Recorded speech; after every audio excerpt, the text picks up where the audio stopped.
Tonight, a major setback for space travel, Starbucks makes major changes to its franchise, and Virginia State Track and Field Championship meet gone wrong. These stories and more here on Clemson News Now.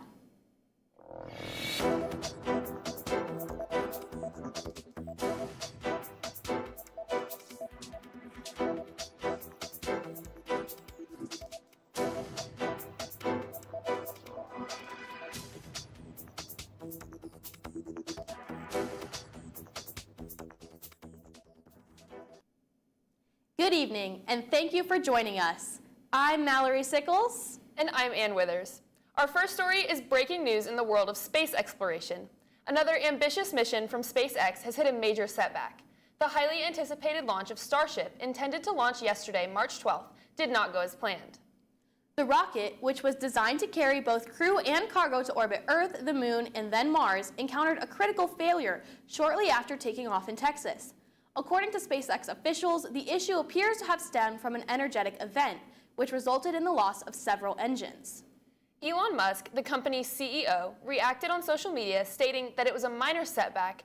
Despite this bump in the road, SpaceX remains committed to pushing the boundaries of space travel, but we will just have to see how the future of this exploration unfolds.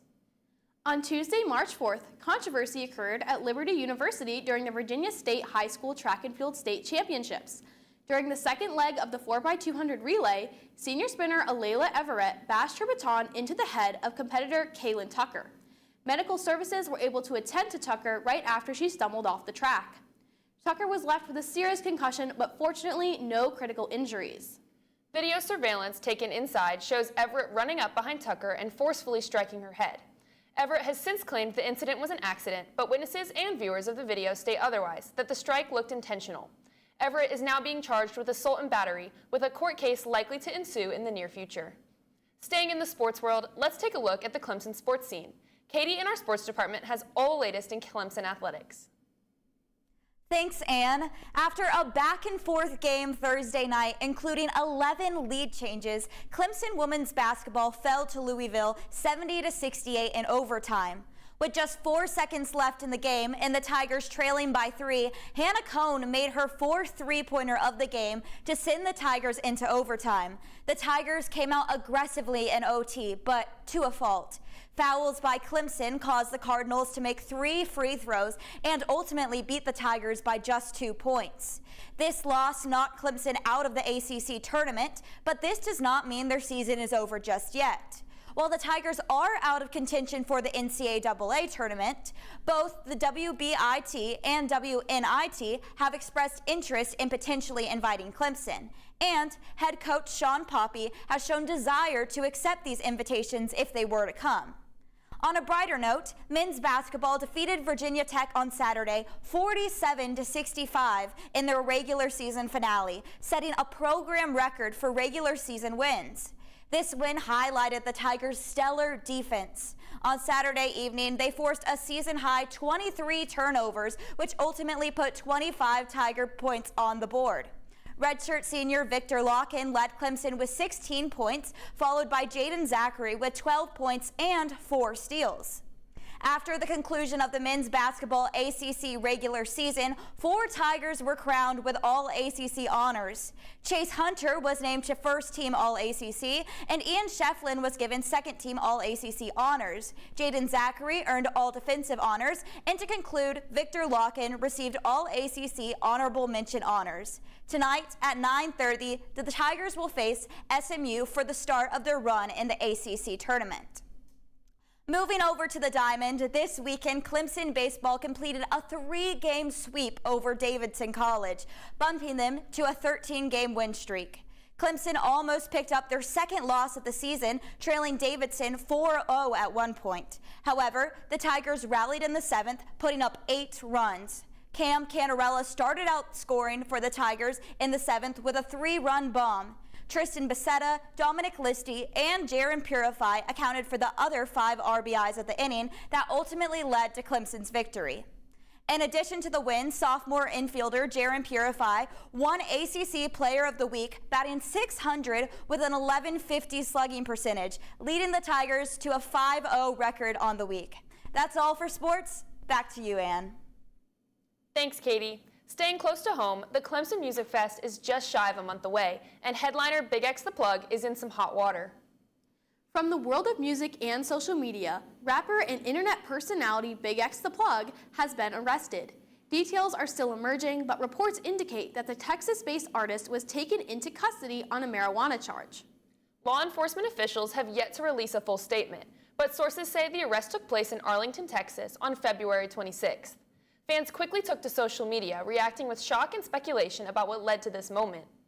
Big X the Plug has been rising in the rap scene, gaining a loyal following. His team has not yet issued a response, but many are waiting to see how this will impact his career and upcoming projects, including his headline appearance at the Clemson Music Fest in April. As of now, no news has been released from the university regarding the Music Fest. We'll keep an eye on this story as it continues to develop. Last week, the Social Media Listening Center hosted its annual Social Media Week. Offered to all students on campus to attend, they hosted special guests from all around the media world. We now turn to our news director, Riley, with all the details. From February 25th to February 28th, the Social Media Listening Center hosted its annual Social Media Week. The week consisted of different panels and presentations each day that students could attend for free. The events included presentations and Q&As by many different guest speakers who have years of experience in the media industry. Guest speakers included social listening experts from Hershey, media managers from the Savannah Bananas, news anchors and producers, TikTok influencers, and more. The goal of Social Media Week is to expose and inform students to the world of media and social media, as well as allow them to network with guest speakers, staff, and their fellow students. Students were also able to become familiar with professors of the social media courses here at Clemson, as well as the SML Center's staff. Most of the events took place in the Social Media Listening Center on the 5th floor of Cooper Library, with the bigger one set in Pfeiffer Auditorium in the business building. I think that social media has been a success not only because of the people attending the meetings. Most of the panels have been full attendance, standing room only, and everyone seems to be very engaged, taking down notes either on their computers or on a notepad. Students also took the opportunity to network with guests in person and via LinkedIn. Attendees were encouraged to take notes and participate in the Q&As to further their connection with the material presented. Looking for any more information regarding Social Media Week or the featured panelists, be sure to check out the Social Media Listening Center's website. Now for those staying on campus during spring break, Brian in our weather department has all the updates you'll need to stay prepared to enjoy the break. Brian, what's the weather looking like in Clemson? Well, Mallory, if you have nothing to do at 2:30 at Eastern Time tonight, look up into the sky for a rare total lunar eclipse.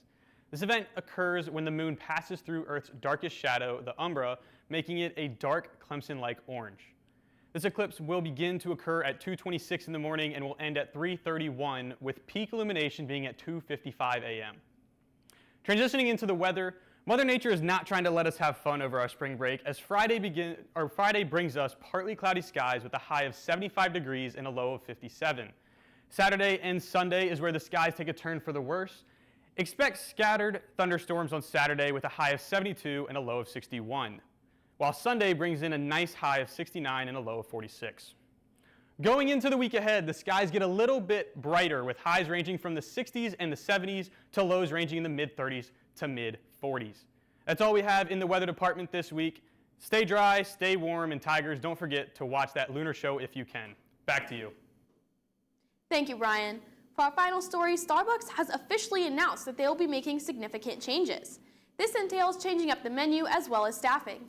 They'll be cutting 30% of their menu, including 13 drinks, with the intention of boosting sales. Some of the notable drinks to be cut from the franchise include the Espresso Frappuccino, the White Hot Chocolate, and the Chai Cream Frappuccino. These are some of the drinks that have been brought in the least revenue for the coffee conglomerate, and that are complicated to make. Their goal is to focus on fewer, more popular items, executed with excellence. The cutting doesn't just stop at Starbucks drinks, though, as the company has announced the layoff of 1,100 of its employees across the nation, effective immediately.